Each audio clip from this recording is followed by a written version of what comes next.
Dziedz ir cenītis aizkrāsnē, nāc bērniņ mātei auzotē, ak, neprasī nav maizītes, skats, kad tur laukā zvaigznītes, skats, kad tur laukā zvaigznītes. Ne tikai veikalā nopirktu pārtiku, bet arī mājās gatavotus kārumus valmierieši vakar lika glābēju pakās, lai krīzes skartajām ģimenēm sagādātu prieku.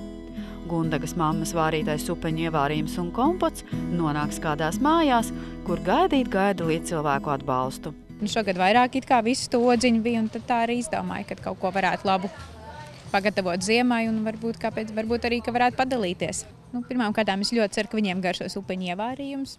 Es gribētu, lai tie cilvēki tic, ka viss beigās būs labi, ka viņi nav vieni, lai tas viņiem ir kā pierādījums, ka viņi nav vieni. Cilvēkus traume Valmierā neapsīka ne mirkli. Piepildīt glābēju paku un dāvāt to kādai ģimenei gribēja gan vecs, gan jauns, rūpīgi pētot, kādus produktus likt pakā.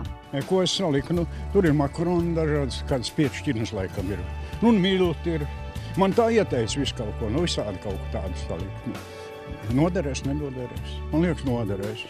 Es pats ar to pašu pērku nēdu. Jo tā jau nevar, vai ne? Aiziet garām vienaldzīgi un pateikt, sveiki, man ir labi, un jūs variet, kā gribiet, tādu jū.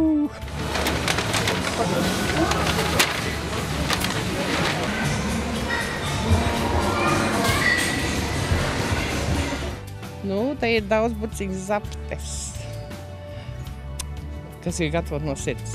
Man dzīvē arī kādreiz ir bijuši grūti brīži, un tad man arī tieši šādā veidā palīdzēja radi un draugi, un tāpēc es ļoti labi to saprotu. Arī Ieva ļoti labi zina, ko nozīmē, ja nevar pabarot sevi un dēlu, ja nav naudas, par ko nopirkt skolai nepieciešamo. Vēl pirms dažiem mēnešiem viņa saņēma pārtikas bankas palīdzību, bet nu strādā Valmieras novada fondā un pieņem palīdzības lūgumus no citiem.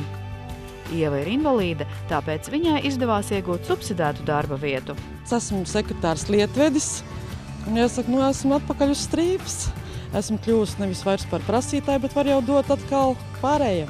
Šomēnes Valmierā gaida 70 pārtikas bankas lielās pakas, bet pārējām ģimenēm pašā laikā būs valmieriešu dāvātā glābēja paka. Par cik šīs pakas netiek izsniegts tiem mūžīgiem bezdarbniekiem, kas tikai no pabalstiem pārtiek, tad arī es ar drošu sirdi tāpēc prasu, ka es zinu, ka tas tiešām ir krīzes skārtajām ģimenēm.